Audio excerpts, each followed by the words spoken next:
um tempo que o pastor Neto não aparecia por aqui, né? Já estava com saudade dele. E eu convidei, ele aceitou.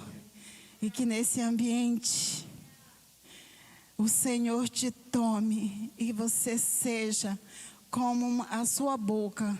Saia a palavra como uma espada afiada, separando a alma do espírito, juntas e medulas, porque ouvir a palavra do Senhor, ministrar a palavra também é a adoração. E nesse ambiente de adoração, o perfume seja exalado aonde essa palavra chegar e as pessoas sejam tomadas pela verdade do Senhor através da tua vida, em nome de Jesus.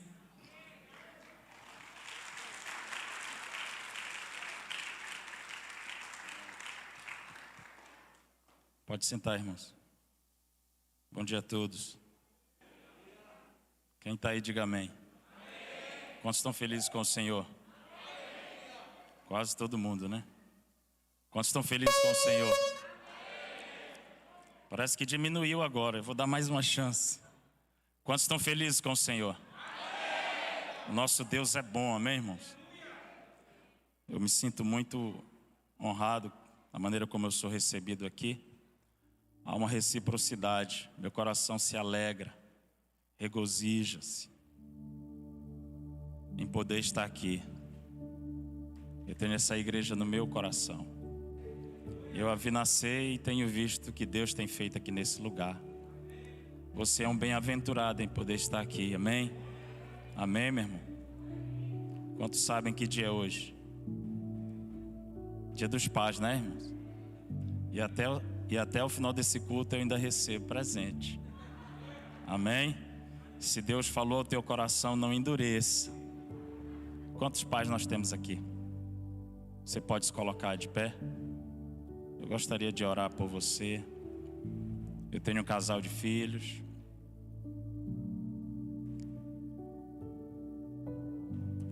E filho é uma bênção. Hoje é um dia em que comemoramos, né? O Dia dos Pais. Deixa eu lhe dizer uma coisa. Eu sei que é muito importante nós presentearmos os nossos filhos, mas o mais importante do que presentearmos é sermos presentes na vida deles. Quantos estão entendendo isso? Mais importante do que dar um bom presente, uma boa roupa, mais importante do que dar o melhor para eles é sermos o melhor na vida deles. Você e eu somos espelhos, referência para os nossos filhos, amém? Será que nós temos gastado tempo com eles? A Bíblia diz: ensina o teu filho no caminho que ele deve andar, porque aí quando ele se tornar velho, não vai se desviar do caminho.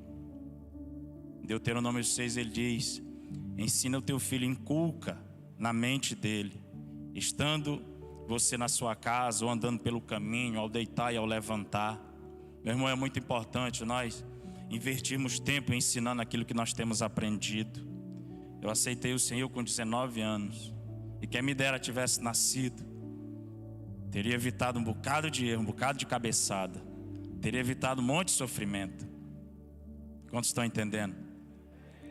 Eu me esforço todos os dias para separar um momento pela manhã antes de sair para trabalhar, para ler um capítulo da Bíblia para os meus filhos. Eu tenho uma filha de 9 anos e um filho de 5. Eu separo um tempo para ler a Bíblia. E depois que eu leio, eu separo um tempo de oração com eles. É interessante que às vezes eu vou começar a orar e um deles diz: pai, deixa que eu oro. E sabe o que eu percebo? Que eles começam a repetir as palavras de oração que eu faço. Sem perceber, queridos. Os nossos filhos nos copiam. Nós precisamos ser pais diferentes nessa geração. Nós fomos chamados para fazer a diferença, amém? Malaquias 3,18, mais uma vez vereis a diferença. E eu e você vamos fazer a diferença. Os nossos filhos vão fazer a diferença nessa geração. Você recebe isso? Levante sua mão, feche seus olhos. Pai, em nome de Jesus, queremos te agradecer, Pai, pela oportunidade de podermos estar aqui. E eu quero aproveitar, liberar uma palavra profética sobre a vida de todos os pais que estão aqui nessa manhã. Meu Deus, que o maior presente que possamos receber nesse dia, que seja a graça do Senhor trazendo entendimento sobre nós, trazendo, Pai, a clareza da responsabilidade que o Senhor confiou sobre cada um de nós, para nos tornarmos pais melhores, para ensinarmos aquilo que nós temos aprendido em Ti. Pai, em nome de Jesus, tira toda a cegueira de cada um de nós, Pai, e nos traz à memória tudo aquilo que o Senhor já tem nos ensinado. Quem recebe, diga amém. Dê a salva de palmas ao Senhor. Pode sentar.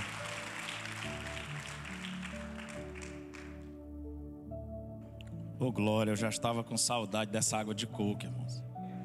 Amém. Queridos,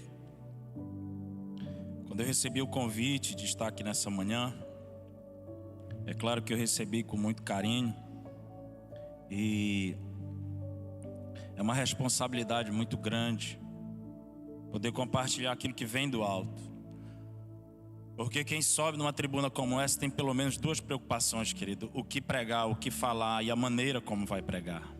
Hoje nós estamos diante da ceia do Senhor, um momento oportuno de nós renovarmos a nossa aliança com Ele. Amém? E para isso eu pedi ao Senhor que colocasse uma palavra no meu coração. Há um profeta ali, Cláudio, que sempre que alguém vai ministrar, ele passa a mensagem dizendo qual é o tema da palavra, qual é o texto. E eu confesso que eu passei a mensagem para ele, já era 2 e pouco da manhã. Eu digo, agora já tenho certeza. Demorou um pouco, mas chegou. Amém? Queridos, a preocupação não é vir aqui e falar algo acerca da Bíblia, não. É falar algo que vem do coração de Deus para a sua vida e para a minha vida, amém? Algo que possa nos fazer melhorar a cada dia. O alimento que você vai receber hoje, ele vai lhe ajudar a caminhar mais alguns dias. E depois você vai precisar vir se alimentar de novo. Nós nos alimentamos do alimento físico todos os dias, amém? Todos os dias precisamos tomar água, é assim também. E eu creio que Deus tem um alimento quente, um maná do céu para a sua vida nessa manhã. Você recebe, meu irmão? Amém? Então abra sua Bíblia aí em Tehillim 126. É o hinário de Israel, livro dos Salmos. 126.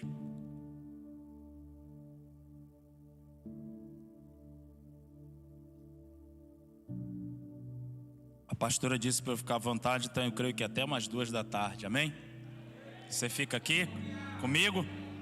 Glória a Deus. Todos acharam? Salmo 126. Nós vamos ler até o versículo 3. Na verdade, verso, porque Salmo não é capítulo, é um hino. E não é versículo, é verso. Ele não é um livro histórico. A bem da verdade, o judeu ele não lê o Salmo, ele canta. É um cântico. Amém, queridos? Todos acharam? E diz assim, Salmo 126, a partir do versículo 1. Quando o Senhor trouxe do cativeiro os que voltaram a Sião, estávamos como os que sonham. Então a nossa boca se encheu de riso e a nossa língua de cânticos. Então se dizia entre as nações: grandes coisas fez o Senhor a estes.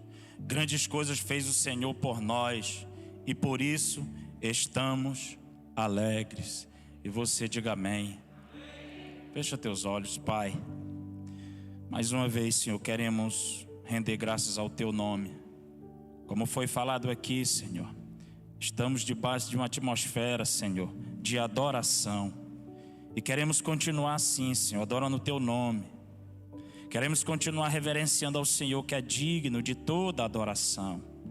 Pai, não permita que ninguém se despeça. Que todo coração seja levado cativo diante da Tua presença. Que o Senhor tome conta dos nossos ouvidos. Meu Deus, nós queremos, Pai, receber tudo aquilo que o Senhor tem para a nossa vida. E eu te peço, me usa como instrumento, como canal, para abençoar a vida dos meus irmãos, da tua igreja, Pai, da tua noiva. Pai, em nome de Jesus, continua tomando a primazia neste lugar. E como diz Jó 42, o Senhor faz tudo o que te apraz, e nenhum dos teus planos jamais serão frustrados. E não será diferente nessa manhã, porque o Senhor é fiel. Amém? Amém, queridos? Irmãos, eu prometo que eu não vou demorar, mas eu peço a sua atenção. Há textos na Bíblia que, ao lermos, ele é tão claro que não cabe nenhum tipo de interpretação ou exegese, ele é muito claro. E há alguns textos que, ao lermos, nós temos a certeza que nós não entendemos ele.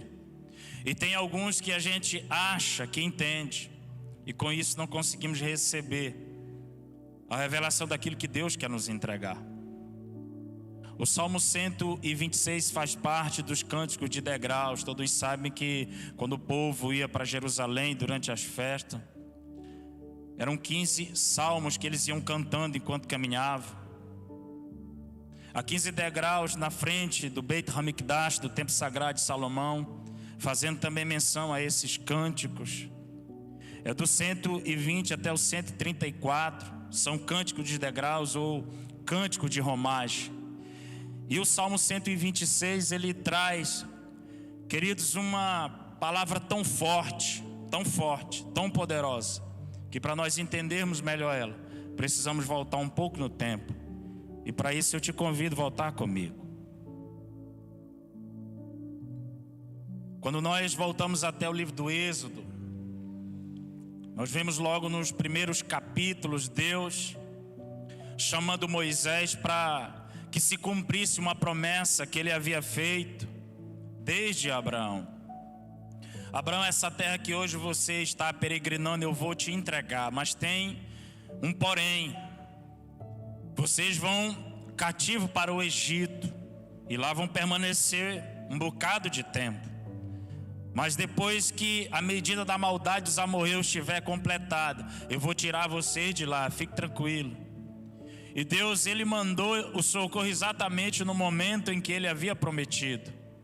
Mas o povo não entendeu.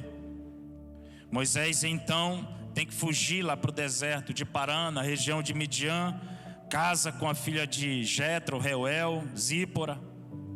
E durante 40 anos Deus ali vai ensinando algumas coisas para Moisés. E quando ele chega da idade de 80 anos, o Senhor diz: volta, Moisés, porque eu ouvi a oração do meu povo. Isso era para ter sido feito 40 anos atrás, mas eles não entenderam. Querido, você está compreendendo? O nosso Deus é fiel, e aquilo que Ele promete cumpre. Só eu e você podemos atrapalhar, retardar a promessa dEle que se cumpra na nossa vida. Aquele que é de Deus, o inimigo não toca, amém? Deus, Ele mandou exatamente no momento que Ele havia prometido, o povo não reconheceu. Quando Moisés, ele mata aquele egípcio, era para o povo entender: ei, Deus mandou o resgatador. Eles não entenderam, se colocaram contra Moisés. Um dia se vem cá, quem te colocou juiz sobre nós? E Moisés então teve que fugir, porque Faraó então o quis matar. Quando Deus chama Moisés, diz: Moisés, fique tranquilo, que aquele que queria te matar já morreu. E Moisés então vai, e você conhece a história. E Moisés e Arão se colocam diante de Faraó, e dá várias oportunidades para Faraó, mas o coração dele era endurecido. Até que veio todas aquelas pragas, 10, e na última, a sentença foi a morte de todos os primogênitos. Quem está comigo aí, diga amém. E depois da morte dos primogênitos, a Bíblia diz, no dia 15 do mês de Nissan, o Aviv, primeiro mês, Deus disse: esse vos será o primeiro mês. Nós vamos começar tudo de novo, uma nova história. No dia 14, eles sacrificaram o bezerro comemorando a Páscoa. Comemoraram a vitória antes de sair, porque Deus pode fazer isso. E aí no outro dia, à meia-noite, Faraó então convida Moisés e o povo para sair e deixar a terra. E os egípcios estavam tão apavorados, desejosos que eles saíssem, com medo que viesse coisa pior, que começaram a entregar presente, ouro e coisas preciosas. E então o povo saiu durante a noite e começaram então a caminhar. E a Bíblia diz que eles saíram de Ramsés, cidade que eles haviam edificado para Faraó, foram até Sucote. E aí em Sucote, queridos, se você não sabe, mas tinha um caminho que não precisava atravessar pelo mar, mas precisava passar pelos filisteus. E Deus disse: eu não vou levar eles pelo caminho mais próximo, mais fácil, porque tem um risco ali de eles ficarem com medo durante o tempo da batalha e desejarem voltar para o Egito. Deixa eu lhe dizer, Deus não tem pressa. Às vezes a gente usa essa expressão. Queridos, aquele que é eterno, ele vai ter pressa para quê se ele é eterno? Quem tem pressa sou eu e você. O que Deus quer é garantir que eu e você não deseje voltar atrás, retroceder. O desejo do coração de Deus é nos preparar para que depois que Ele nos prepare possa entregar e a gente valorize aquilo que Ele tem para fazer na minha e na sua vida. Você recebe?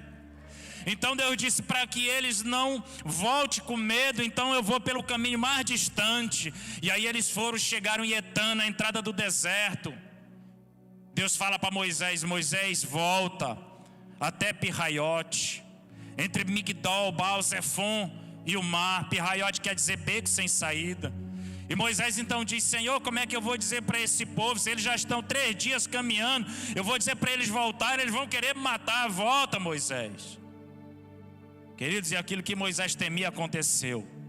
Quando eles chegaram em Pirraiote, lá vem apontando Faraó, que havia se arrependido com todo o seu exército. E aí Deus queria fazer aquilo que Ele fez. O povo veio apavorado e disse: não nos dissemos para você, Moisés, que não deveríamos voltar? E Moisés então apavorado: Senhor, eu só fiz aquilo que o Senhor mandou. E Deus disse: o que é que tem de errado com isso, Moisés? Está tudo certo, está tudo no controle.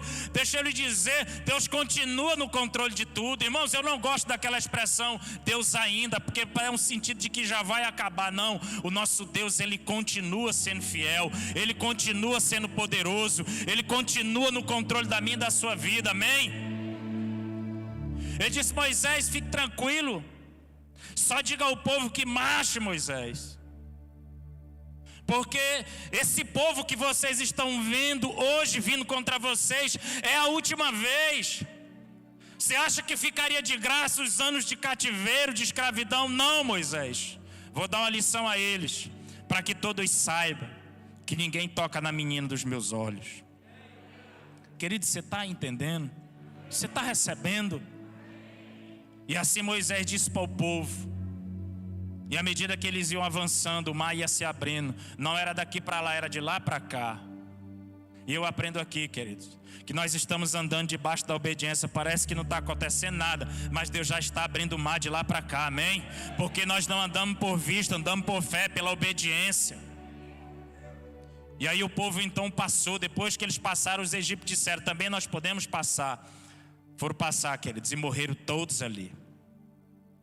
Depois que eles atravessaram o mar, Miriam cantou, e todos nós sabemos disso. E aí eles foram caminhando, chegaram até Mara. Mara porque quer dizer amargo, as águas daquele lugar eram amargas. E disseram: Moisés, tu nos tirou de lá do Egito para nos matar de sede, essas águas não prestam. Moisés então pegou um graveto de árvore, colocou ali e a água ficou doce. Depois eles continuaram andando e chegaram até Elim, onde havia 12 fontes de água e 70 palmeiras. Deixa eu lhe dizer, quando a gente obedece, querido, até aquilo que é amargo se torna doce. E Deus, Ele prepara um tempo de refrigério. Eu não vim pregar, eu vim profetizar. Se você quiser receber, receba.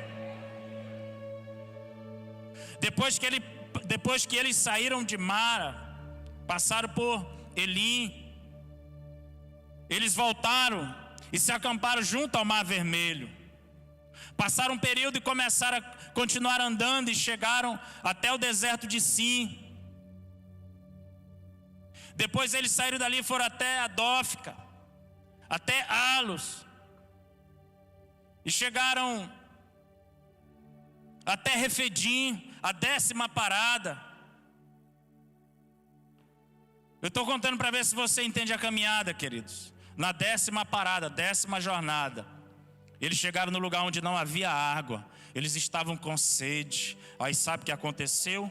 O inimigo enviou as tropas dos amalequitas para pelejar contra o povo. Que é isso que o inimigo faz, querido.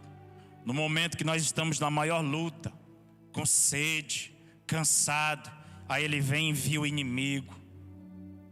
Quantos estão entendendo? Mas o Senhor fez o seu povo prevalecer. Depois que eles saíram de Refidim, queridos, eles chegaram até o Sinai. 11ª parada. 2 anos de caminhada. Durante o período de 40 anos, foram 42 jornadas, 42 paradas. Em algumas eles passavam um período de meses, de semana, outros de anos. Quando eles chegaram no Monte Sinai, Deus disse: sobe, Moisés. Moisés subiu. E ele então começou a escrever para Moisés as ordenanças, os preceitos, os mandamentos, os seus juízos, seus estatutos, suas leis, as orientações. Afinal de contas, o povo estava há quantos anos ali no deserto, ali no Egito, na condição de escravo. A identidade dele já havia sido afetada, e agora o Senhor recomenda a ele, Êxodo capítulo 20, o primeiro mandamento: Shema Israel, ouve, ó Israel, eu sou o Senhor teu Deus, que te tirei da terra do Egito, da casa da escravidão. Esse é o primeiro mandamento, queridos, e logo depois vem o segundo: portanto não terás outros deuses diante de mim, não farás para ti imagem de escultura, nem semelhança alguma do que há no céu, nem na terra debaixo, nem nas águas debaixo da terra, não farás para ti. E aí Deus começa a ensinar para Moisés, para que ele ensinasse para o povo.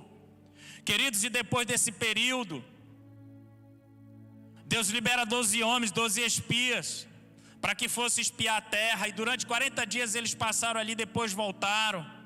Quando a gente lê ali, pensa que foi o Senhor que mandou eles passar 40 dias, que foram 12 pessoas. Você só vai entender Deuteronômio capítulo 1.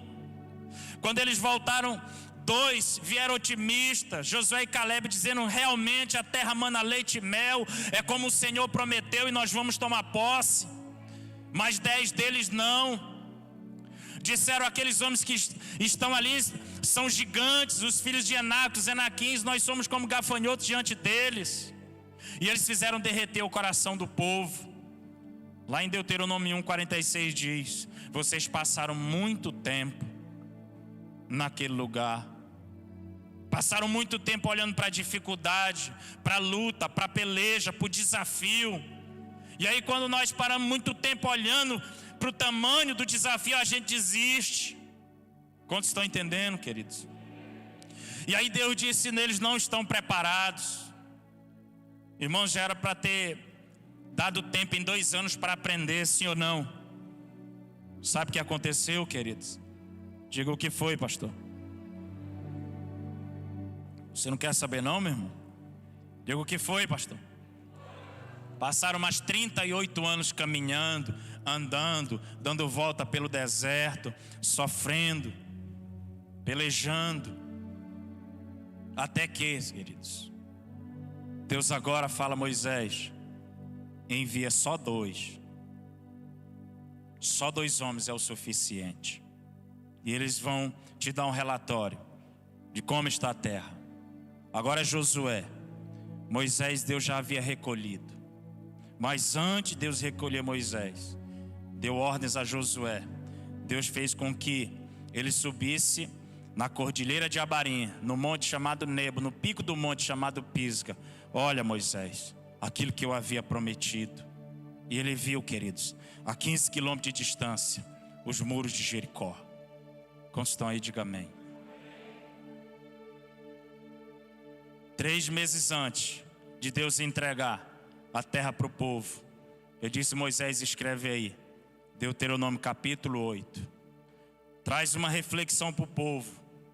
Eu te humilhei, eu te deixei ter fome, só para provar o que havia no teu coração. E no final para te fazer o bem. Porque deixa eu te dizer, aquilo que eu estou para fazer na vida de vocês é introduzir vocês numa terra onde vocês vão morar em casa que não edificaram. vão colher aquilo que não plantaram, vão comer da carne de um gado que não cuidaram. Vocês vão enriquecer, prosperar nessa terra. Versículo 11, eu acho muito forte isso. Mas lembra-te e não te esquece do Senhor teu Deus, indo após outros deuses para os servirem, para que depois de ter entrado na terra, enriquecido, aumentado o teu gado, o teu ouro, não venha te esquecer do Senhor.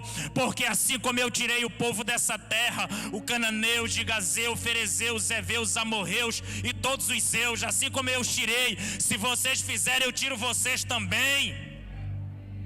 Você está aí, querido? Deus não estava brincando. Porque Moisés, diga para o povo que durante esses 40 anos, o que foi que faltou para eles? A roupa cresceu no corpo, a sandália não se gastou, eles nunca adoeceram, nunca pereceram de fome, toda manhã vinha um maná. E deixa eu lhe dizer, o maná tinha gosto daquilo que o povo queria comer, aquilo que deseja o teu coração, isso é de Salmos. Você está com vontade de comer o quê? Uma picanha? É isso que ele vai ter o sabor hoje. Queridos, o nosso Deus é fiel e maravilhoso. É o Deus que cumpre o desejo do teu coração. Mas primeiro agrada-te do Senhor, igual o Salmo 37. Eu vim profetizar na sua vida.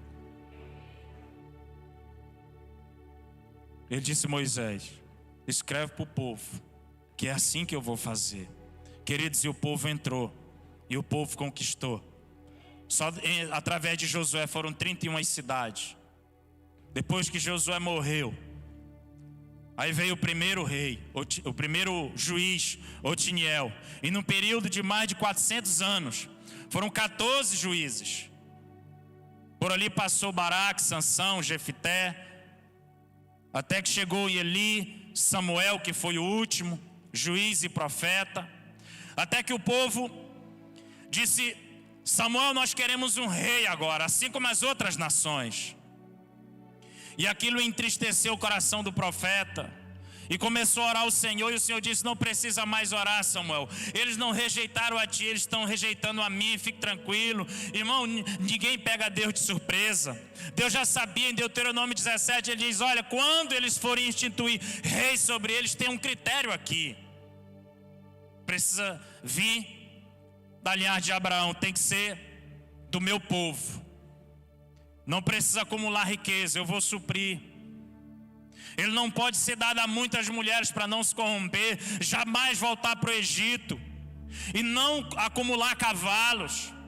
Aí veio o primeiro rei, Saul, durante 40 anos, você conhece a história. Depois veio Davi, mais 40. Aí veio veio Salomão com mais 40. E aí Salomão pegou aquele tratado, aquela cópia, porque lá em Deuteronômio 17:14 diz que para todo rei tinha que ter um translado, uma cópia da Torá. Salomão leu e parece que ele fez exatamente, ele fez exatamente o contrário daquilo que Deus tinha falado. Ele foi lá no Egito e buscou uma esposa. Quem está me ouvindo, diga amém. Acumulou, só de estábulo tinha mais de 40 mil, queridos. Mulheres, você sabe, foi 1000. A Bíblia diz que no tempo de Salomão, a prata era como pedra que o povo chutava, ouro era incontável. O cedro do Líbano era como cipreste bravo. O povo tinha fartura de tudo. Mas eles começaram a perder uma coisa, querido. Diga qual? A identidade de quem eles eram. Aleluia.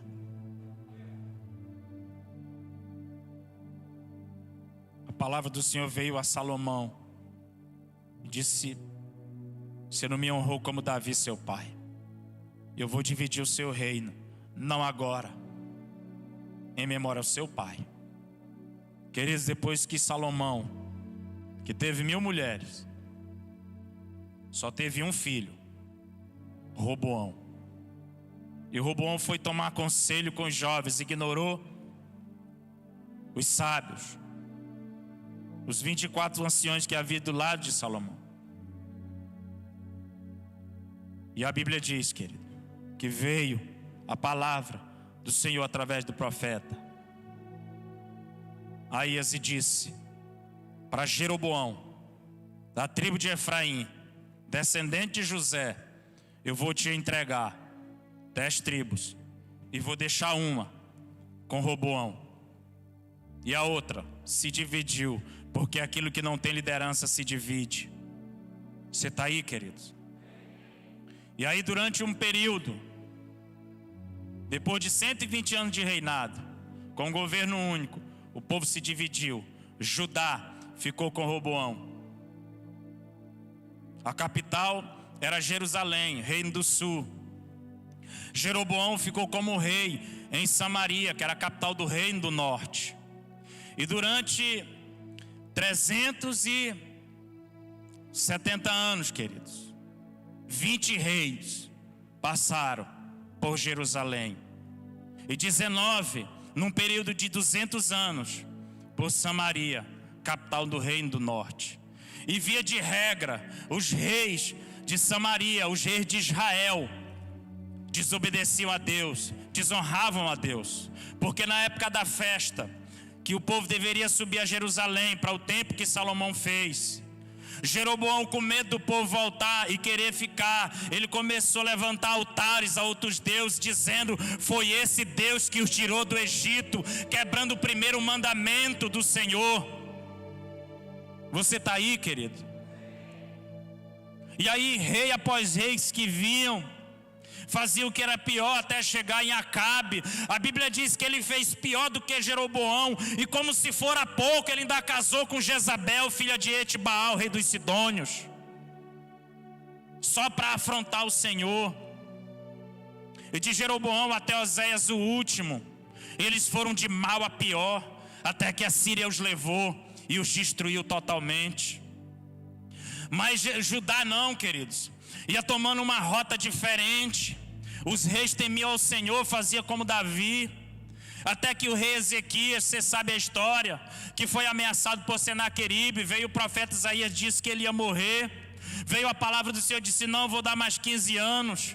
E depois que ele se restaurou, recebeu essa sentença de vida.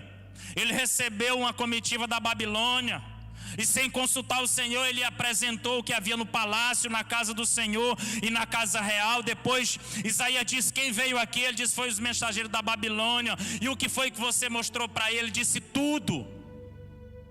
Cuidado com quem você mostra a sua casa. Cuidado para quem você conta os seus sonhos. Você está aí, querido?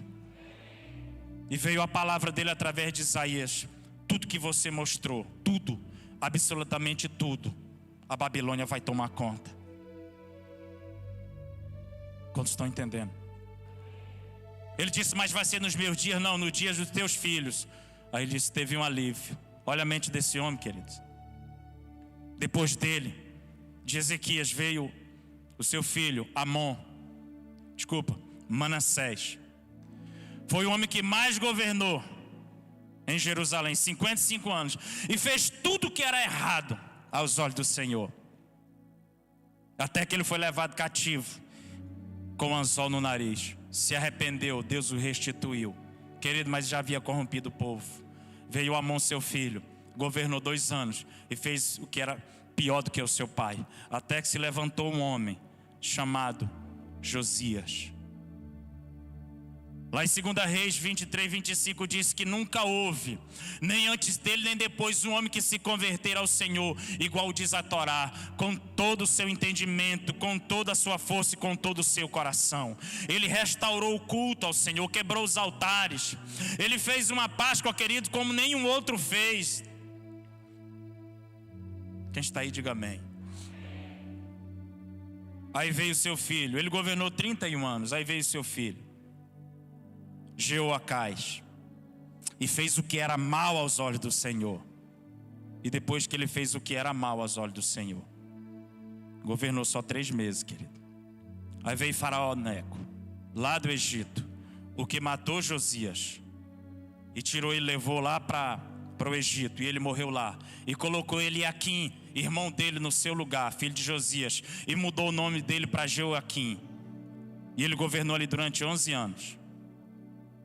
Até que Joaquim, seu filho, governou, fez o que era mal aos olhos do Senhor. Governou só 3 meses. Quem está aí, diga amém. Até que veio, queridos, se cumprir aquilo que Deus tinha falado lá atrás, querido, lá em Deuteronômio 8. Você está aí? Querido, você sabe quanto custou esse salmo aqui? A Bíblia diz que levou Joaquim cativo.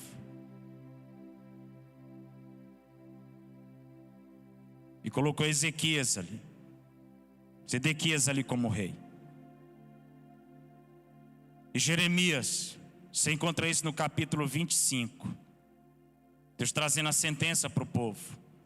Ele disse: durante 23 anos eu tenho alertado vocês, tenho falado a vocês que vocês perderam a identidade e tem se dobrar diante de outros deuses, e a ira do Senhor virá, e durante 70 anos vocês serão cativos lá na Babilônia.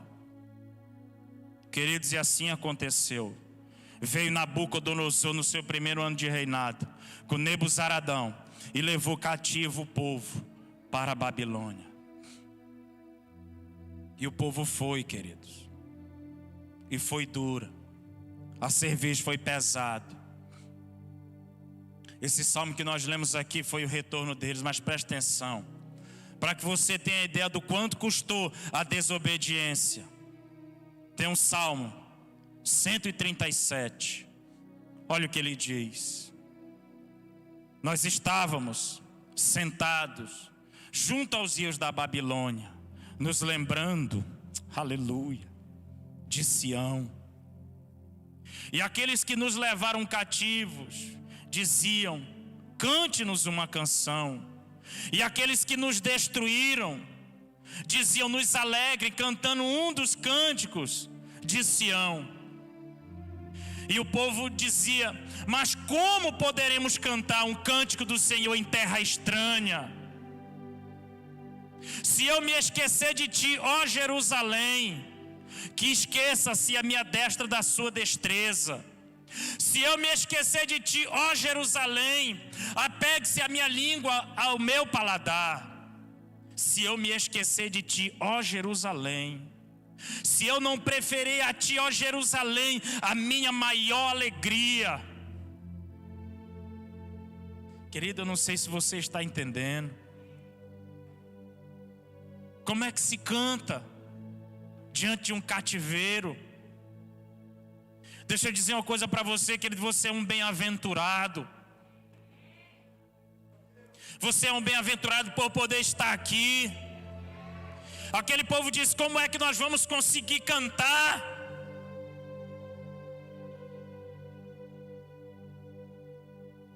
Você é um bem-aventurado porque você tem pastores, querido.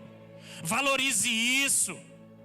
Você tem líderes sobre a sua vida, valorize. Você tem liberdade de chegar aqui e cantar, valorize. Você tem promessa sobre a sua vida, valorize. Você tem um Deus que te fez promessas, valorize. Você tem liberdade diante de Deus, aproveite. Porque aquele povo disse: como é que nós podemos cantar? Nos salgueiros que lá havia, nós pendurávamos as nossas harpas. Querido, só quem está passando pelo cativeiro sabe. Não tem de onde arrancar forças. Aquela desobediência, ela custou muito, queridos. Aquela desobediência custou demais. Eles perderam a identidade. E sabe que eu vim profetizar aqui nessa manhã? Hoje é manhã de restauração. Hoje é manhã de restauração de identidade, queridos. Deus quer trazer à nossa memória tudo aquilo que um dia Ele prometeu. Você está entendendo isso? Abra aí comigo em Jeremias, capítulo 25.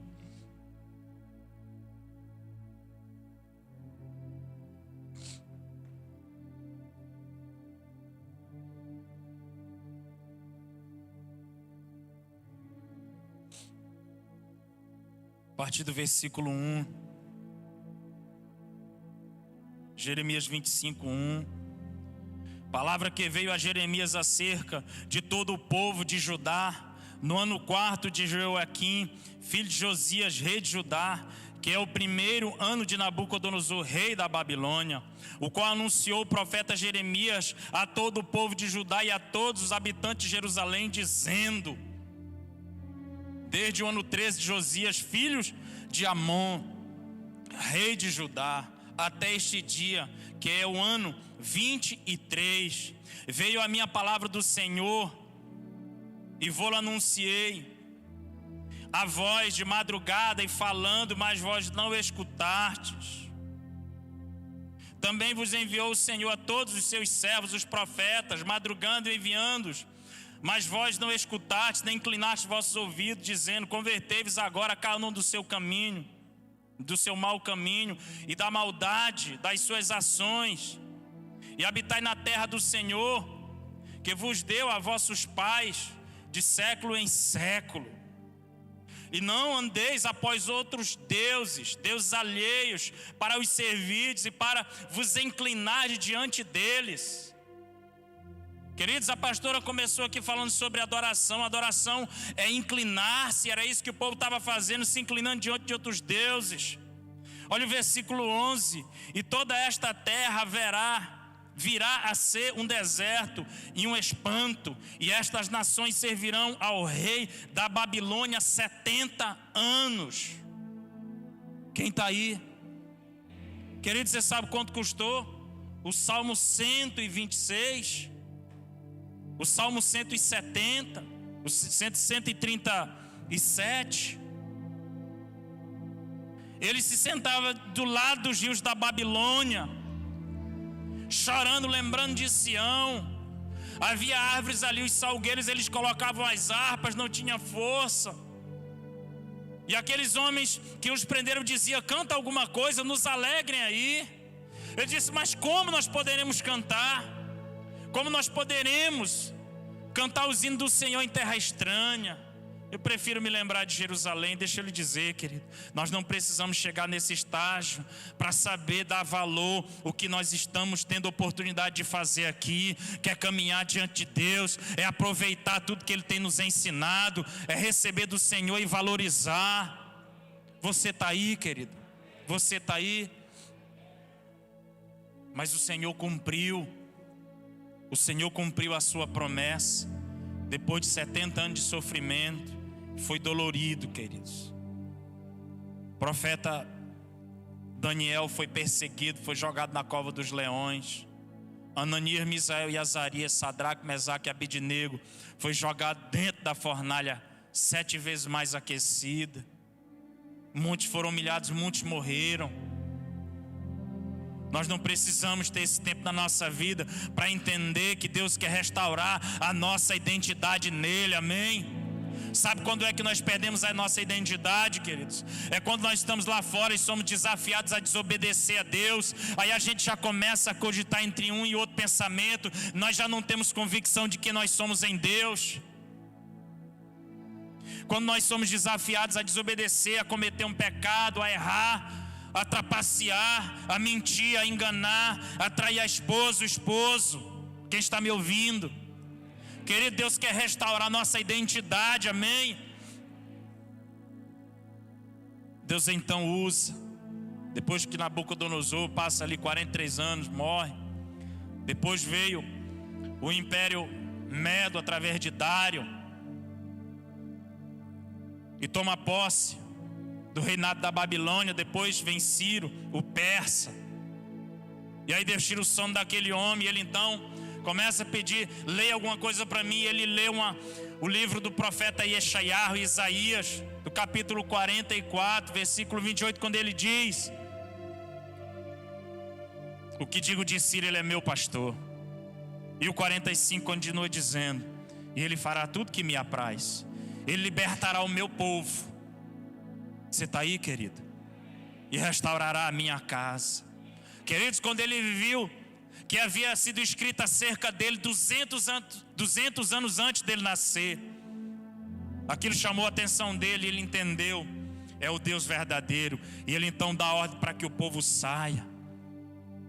E o povo começou a sair. Foram 3 etapas, assim como foram 3 etapas do cativeiro. E leia comigo aqui em Neemias, no capítulo 8.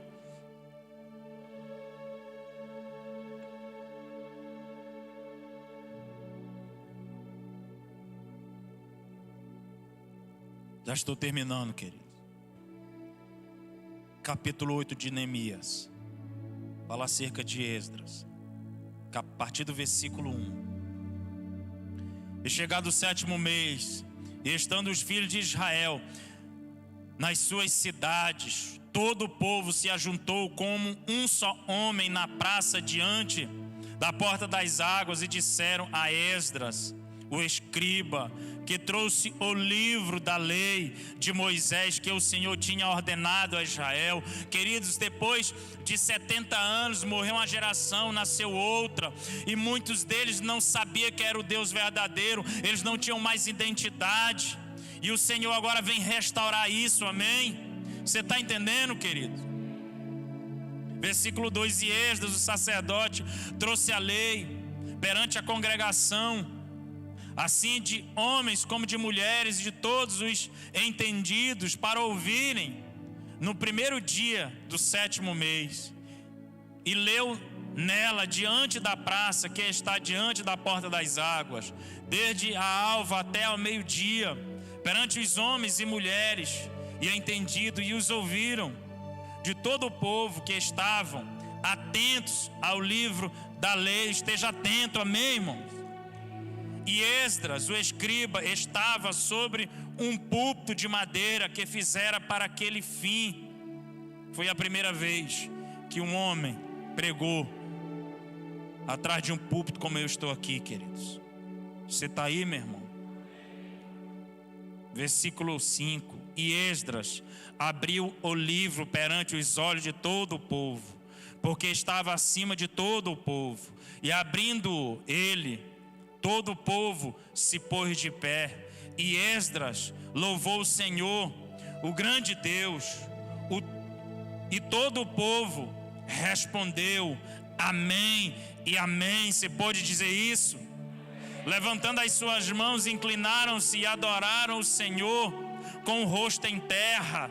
Versículo 8: e leram o livro da lei de Deus, e declarando e explicando o sentido, e faziam que lendo se entendesse.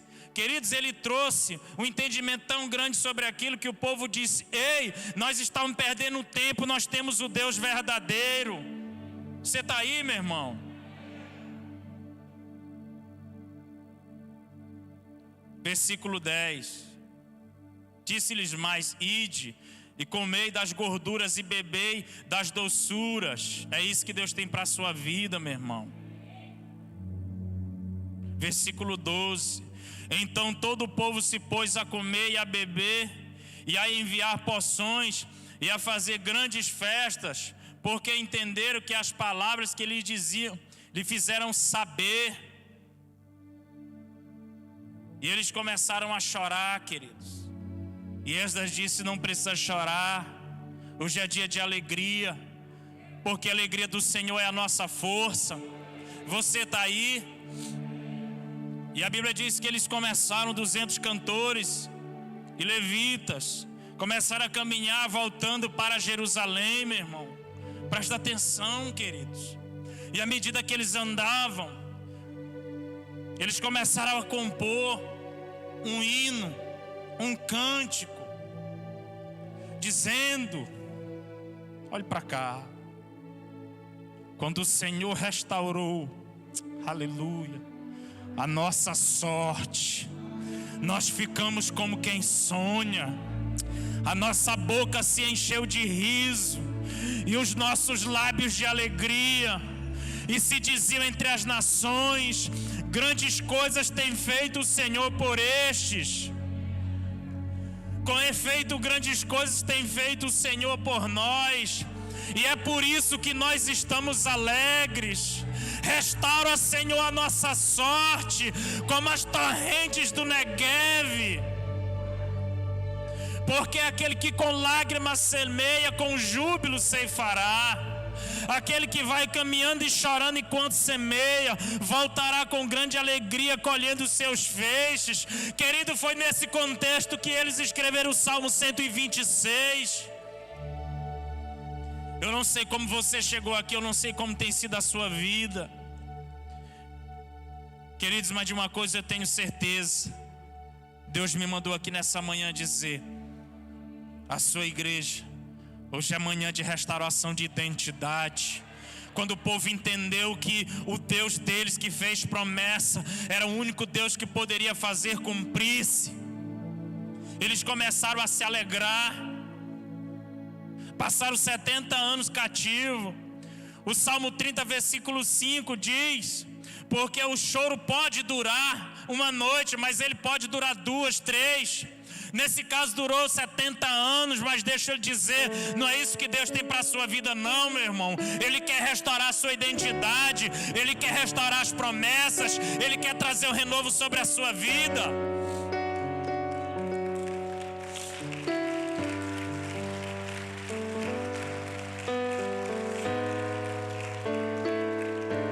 Jeremias 29, 11. Eu aqui sei que pensamentos eu tenho de vós, diz o Senhor, pensamentos bons, de vida e não de mal, para vos dar o fim que desejais. Meu irmão, eu não sei como você está, eu não sei como tem sido a tua caminhada, eu não sei que rota você está tomando na sua vida, eu não sei do que você tem desistido, eu não sei o que o inimigo tem plantado na sua mente, mas uma coisa eu sei: o Deus que te fez promessa, Ele é fiel para cumprir. Hoje é manhã de restauração. Hoje o Senhor quer restaurar a tua vida, quer restaurar os teus sonhos, a tua chamada, o teu ministério. Coloque-se de pé, queridos. Aleluia. Aleluia. Quando o Senhor restaurou a sorte de Sião, eles ficaram como quem sonha. Deixa eu dizer, nessa manhã não é um sonho, é uma realidade. Se você quiser, você vai se alegrar. Eu convido você a sair do seu lugar, vir aqui à frente, querido. Se essa palavra falou com você, se é você que Deus está falando de restauração, de identidade na sua vida, das promessas, venha aqui, querido.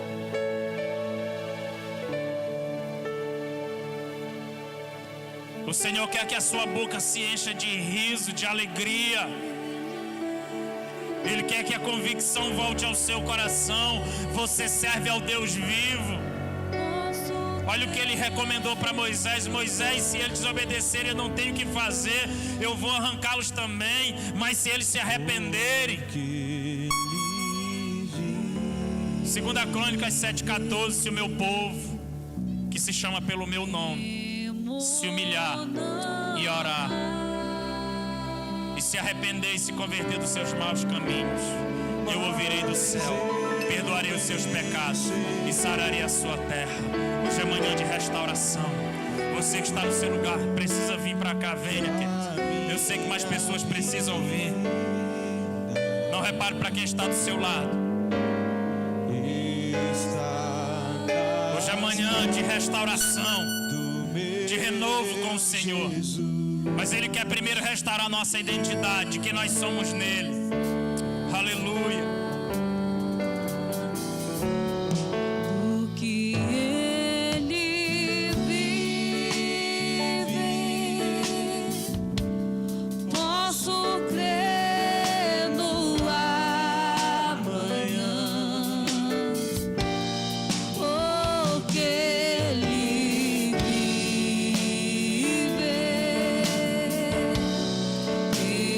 Oh,